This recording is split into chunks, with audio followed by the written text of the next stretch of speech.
Yes, that makes a good overcoat. And one for you. Thank you. Yes, they make good overcoats. Very cosy for froglets. Do they like them? They do, definitely.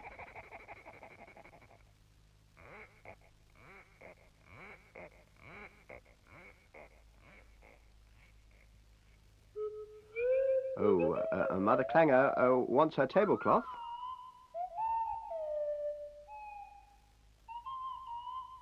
There it is. It's got holes in it. Rather big ones, I'm afraid.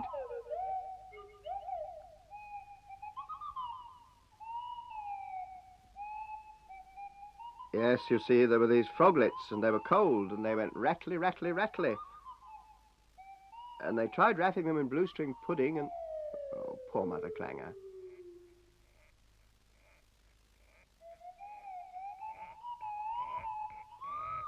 Yes, they look very pretty on the froglets. But Mother Clanger doesn't care about that. That was her only tablecloth. She's really rather upset. Listen. Something in the sky.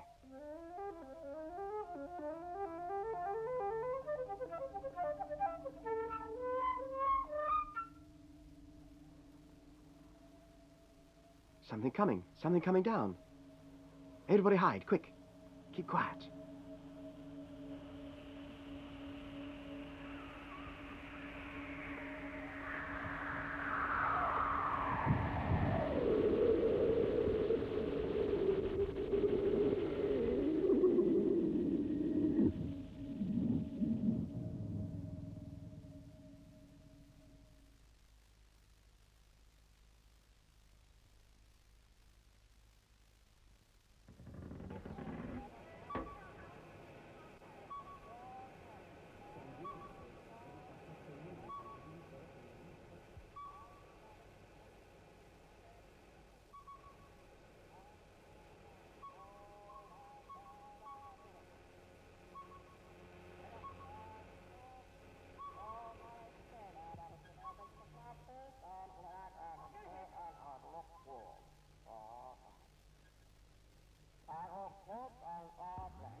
Well, he didn't stay long, did he? Half a dozen more planets to do before tea time, I dare say. But look what he left behind.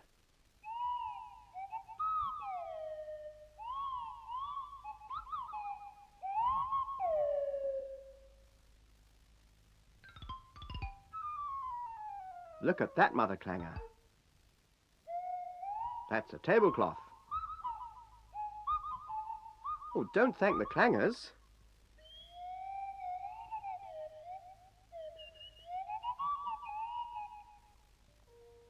Yes, thank you. Thank you, whoever you are. Thank you for a lovely new tablecloth.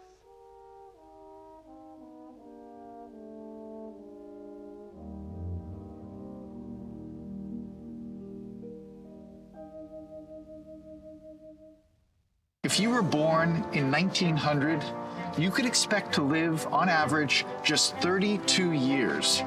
Today, global life expectancy is more than twice that.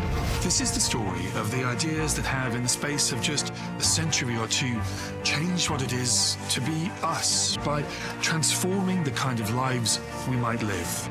No longer short and under the shadow of disease, but healthy and long. What had been incurable was now curable. It's an extraordinary advance in vaccinology right now. No more virus, no more disease. Extra Life continues Tuesday at 10 on BBC4 and iPlayer.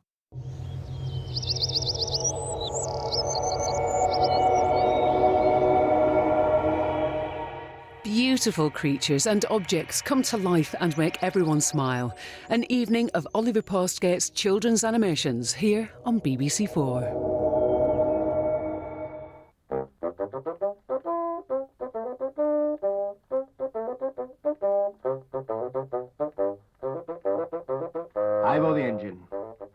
There is his shed on the siding at Llanniog. And look, there is Mr. Williams, the postman. It's not often he comes down to Ivor's shed. Oh, hello, Mr. Williams. Does Engine Esquire live here?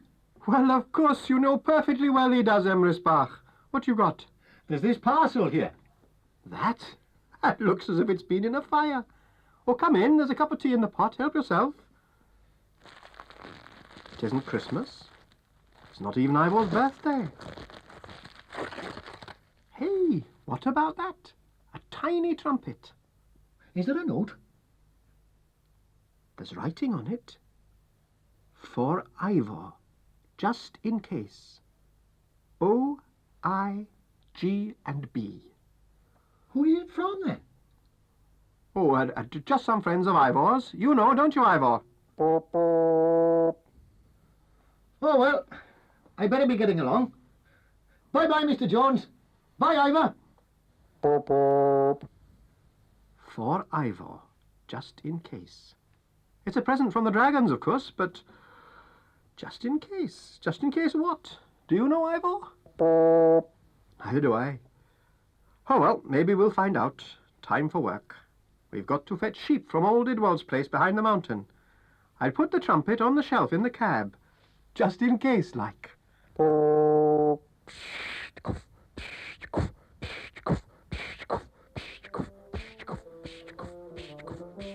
Well, that's a bit puzzling, isn't it? I wonder what it's for. Well, anyway, they collected flat trucks and foals from Llanniog. And soon they were out on the mountainside, heading for Idwal the shepherd's hill farm. Idwal was there, sitting on a stone, waiting for them, surrounded by sheep.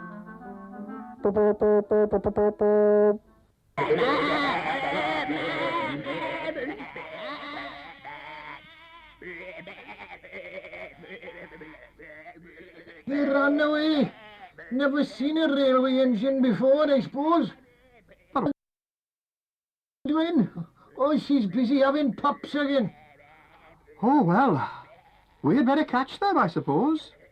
You wait there, Ivor. We'll drive them down to you. Come on then, Idwal.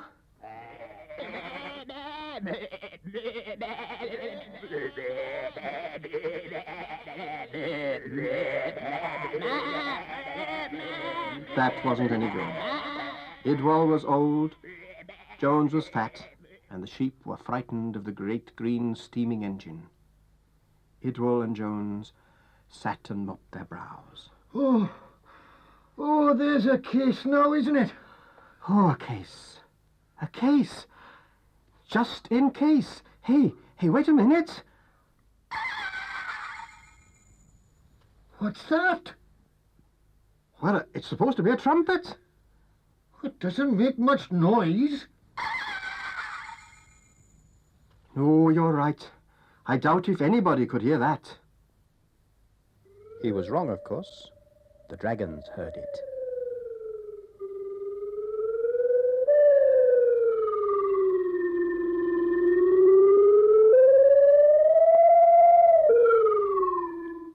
What is it? Is there anything we can do?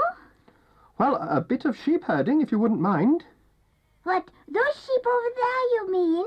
Yes, all that lot. Onto the trucks, if you can. Righto.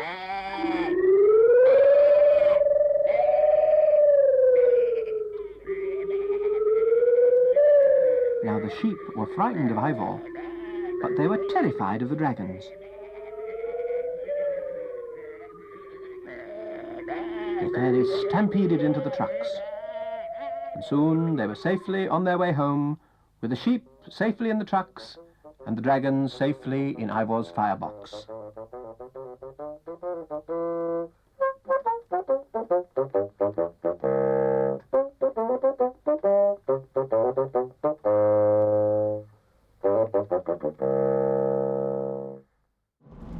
It's been the launchpad for some of the biggest names in opera. 16 singers have won their place to compete in Cardiff. But who will impress the judges? Experience the drama and joy of live music from your living room. BBC Cardiff Singer of the World 2021. Coming soon on BBC4 and iPlayer. I'm looking back on a decade of work to discover our place in a breathtaking universe. I can't believe you can just stand next to a spacecraft. Join me for adventures in space and time. Starts tonight at 9 on BBC2 and iPlayer.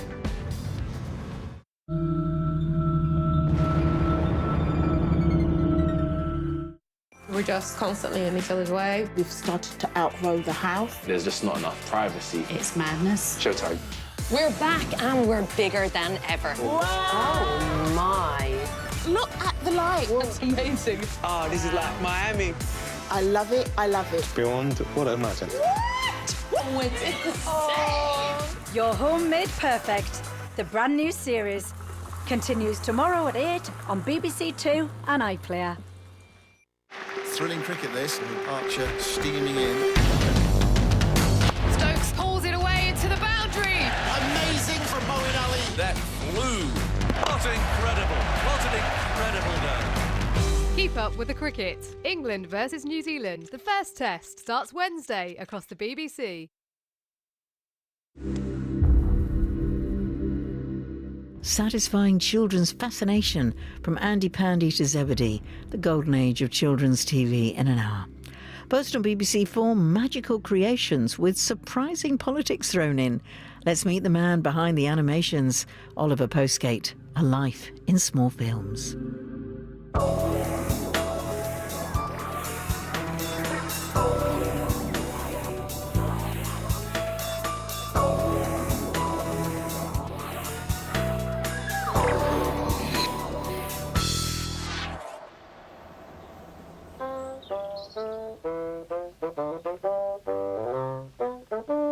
Not very long ago, in the bottom right-hand corner of England, there was an old cowshed, a barn and 4 pigsties. And there, more than 40 years ago, Oliver Postgate, that's me, and Peter Firmin, the artist and illustrator, started to make small films for children's television. I am Noggin the Nog. And Bagpuss was wide awake. That voice of Oliver Postgate must be among the most recognisable voices in our British culture. There's something about it that is so kindly and so warm. It draws you in so easily.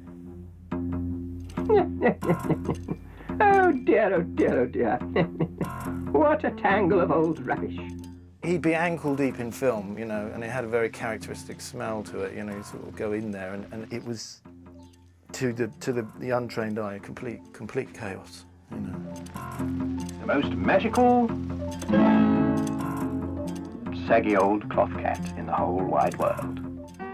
Always there was something being filmed or something was always going on. It felt very normal.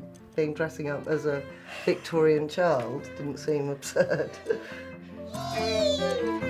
The marvellous mechanical mouse organ. Really, the way Oliver tells stories and what he's telling the stories about, a lot of it are about people cooperating in a rural or a non-industrial background.